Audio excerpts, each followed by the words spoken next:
Yeah, always happy to finish on a winning note, and it's tinged with relief because we knew how good Scotland were going to be and how combative they were going to be, and they didn't disappoint us. And I think full credit to the players as well. I don't think they disappointed themselves. They really went out and controlled long periods of the game, and that allowed us just to build pressure and to build a score.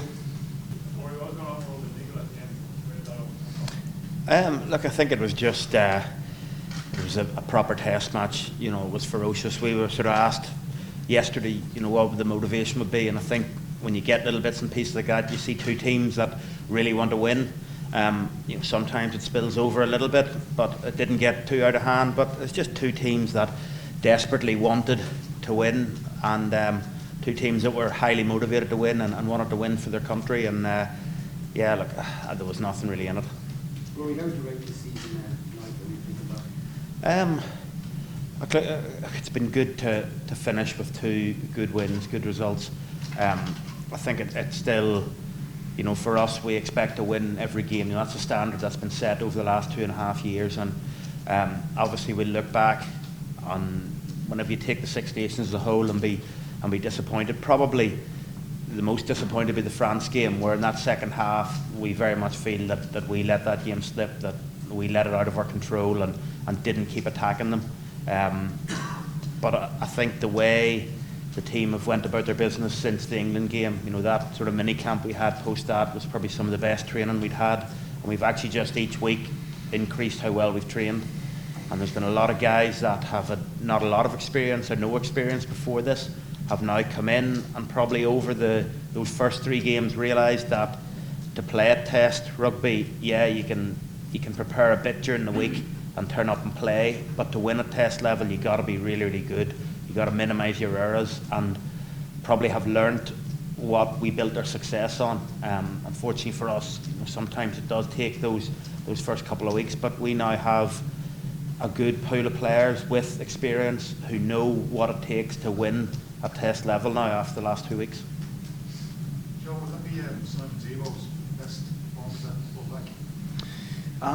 Yeah, he obviously, I thought he played well last week, and you know, I think that he's building a bit of confidence there. He's not often playing there provincially, so you know, it is a little bit different than playing on the wing. And they've got Andrew Conway playing really well in Munster at fullback, and then Keith and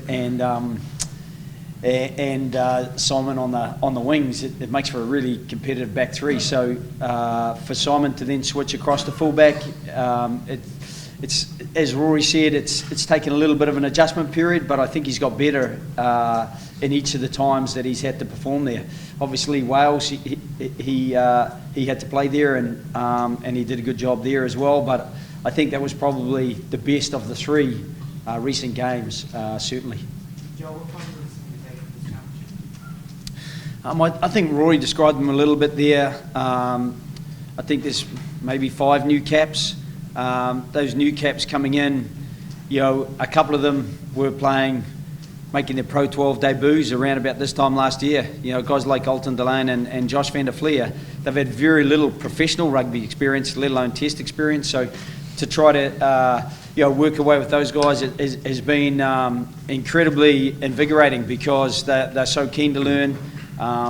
You know, same with a guy like Finlay Beelum, and then at the same time, you know, CJ Standers made his test debut, and he's made an impact pretty much straight away. His carry today was incredibly combative in that first half, and so you know when you add all that up, along with Stu McCloskey, who is learning fast and trying to grow his game to give him more than just a carry game, but a game where he can make the deft offload, but also make the pass of width, and he's learnt a little bit about what it takes to defend at test match level when he's marking up against guys like Jonathan Joseph and Anthony Watson and Mike Brown, Jack Noel, you know, those sorts of guys. It was a hell of a challenge for him as well. So those new guys have all come in and made real progress, we feel, in the environment, and other guys who probably haven't been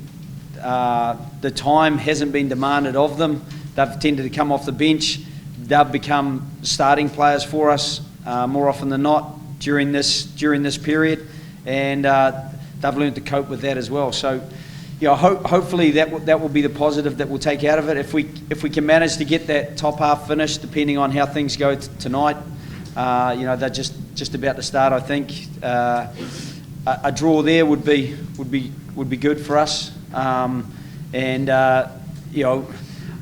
doubt whether that's going to happen, but either way, we've managed to take care of what we needed to do today, and we'll see what happens.